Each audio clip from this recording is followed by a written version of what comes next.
bodoh, yang gak bisa dikasih tahu, yang benar-benar ngotot, cuma mau hidup di dalam kedagingan, hidup duniawi, hidup berdosa, hidup mengabaikan Tuhan, hidup tidak peduli Tuhan.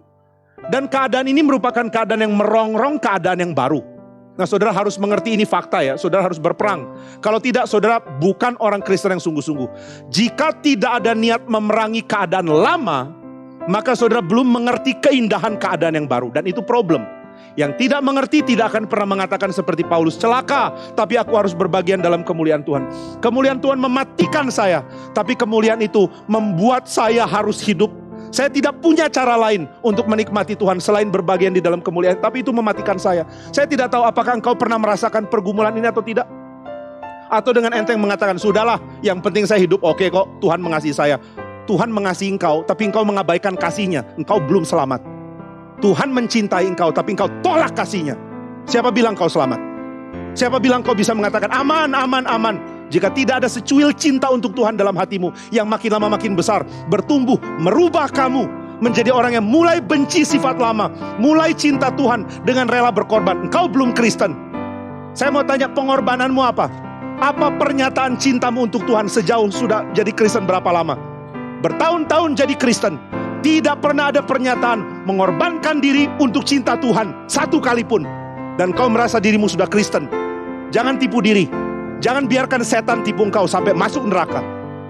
Saudara tidak cinta Tuhan, kau belum Kristen. Tapi ketika saudara mengatakan saya mau mencintai Tuhan, tapi ada problem. Problem apa? Problemnya adalah saya masih diganggu kehidupan lama. Nah, ini pertanyaan penting. Apakah kehidupan lama mengganggu engkau? Atau kehidupan lama begitu aman ada di dalam engkau karena cuma itu yang kau miliki? Saudara taruh 2 ikan cupang jantan, mereka berantem. Tapi kalau cuma satu, aman. Ini mau berantem dengan siapa?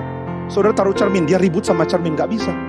Nah, kalau cuma ada satu sifat dalam dirimu, sifat yang lama, gak ada pergumulan.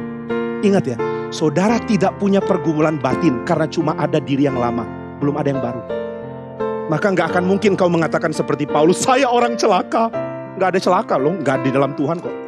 Jika kamu tidak di dalam Tuhan, gak pernah ada pergumulan ini. Maka saya minta saudara gak tenang ya, kalau saudara belum benar-benar di dalam Tuhan. Selidiki lagi dirimu. Apa ekspresi kasihmu bagi Tuhan? Sudah apa yang dilakukan? Kalau belum, kenapa tenang? Kenapa rasa semua baik?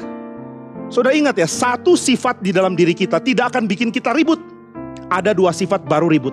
Sifat lama mengatakan, hey, jangan ikut yang baru. Tapi yang baru bilang, gak bisa.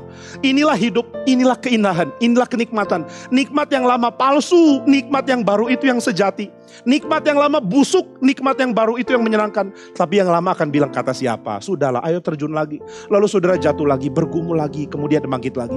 Sudah bangkit lagi, dapat kesegaran, jatuh lagi. Oh, ini pergumulan gak habis-habis.